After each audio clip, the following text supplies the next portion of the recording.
Hey guys, Ash here from C4E Tech, and today we've got the Samsung Galaxy A9 with us. In this video, let's go ahead and unbox it and take a quick look inside. Opening up the box, we are greeted by the A9 itself. Let's set that aside for the time being. We then have a SIM ejector tool, the regular literature. Samsung's also thrown in a fast charger in the box here. We then have a micro USB cable, no Type-C this time, and a pair of in-ear earphones. Peeling the plastic off, the first thing you note is that the A9 is quite similar to the Galaxy S6 from last year. We have 2.5D Gorilla Glass 4 to the front and back. To the back, we also have a 13-megapixel rear camera with optical image stabilization and a single LED flash, Samsung branding below that. To the front, on top, we have the sensors, earpiece, an 8-megapixel front-facing camera, and Samsung branding. It's worth noting that there's no notification LED here. We then have a 6-inch display followed by the physical home key, flanked by the backlit capacitive recent apps and back keys. The physical home key has a fingerprint scanner built in and it seemed to work alright. To the right, we have the power button and a slot. Here you can add a SIM card and a micro SD card. To the bottom, we have the primary microphone, micro USB port, and the 3.5mm headphone jack. We then have the volume rockers to the right, and the secondary noise cancelling microphone can be found up top along with another slot. Here's where you get to add the second SIM card. Nice of Samsung to not go the hybrid route. The Galaxy A9 is just 7.4mm thick and weighs in at about 200 grams. It feels very well built. Premium is the word that comes to mind given that it looks like a blown up S6.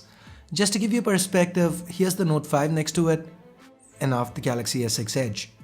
By the way, if you're wondering what I have on these phones, I've got some great skins from Slick Wraps on them. Slick Wraps have a lot of great skins for the most popular of phones and they keep coming up with new ones all the time. I just picked up these sweet fill-in wraps for my PS4. Anyway, if you're interested in wraps, do check Slick Wraps out. I'll leave a direct link in the description below. So back to the Galaxy A9, the reason for its large footprint is the fact that it sports a 6-inch display.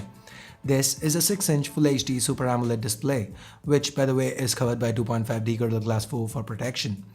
For those interested, Full HD spread over 6 inches results in a pixel density of 367 pixels per inch. Well, that's not the sharpest, it's definitely not bad, and given that this is a Super AMOLED panel, we get punchy colors, great viewing angles, and amazing contrast thanks to those deep blacks. Surprisingly, despite this not being a flagship, Samsung hasn't skimped out on the internals either. The Galaxy A9 is powered by the 64-bit Snapdragon 652 chip.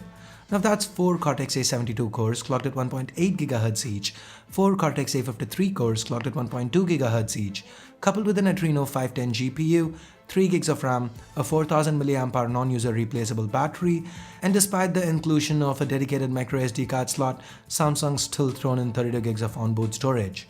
Nice. The Galaxy A9 is currently running on Android 5.1 Lollipop. Since Samsung likes to launch new Android versions with flagships, we should expect the A9 to get 6.0 a few months after the launch of the S7. We have the familiar TouchWiz UI on top, which means of course Flipboard still lags, so let's turn that off. We have support for themes built in, very few preloaded apps, the Google ones, some Microsoft ones, and very few Samsung apps. Double pressing the home key launches the camera, shutter response seems fast, it can do 1080p videos, no 4K though.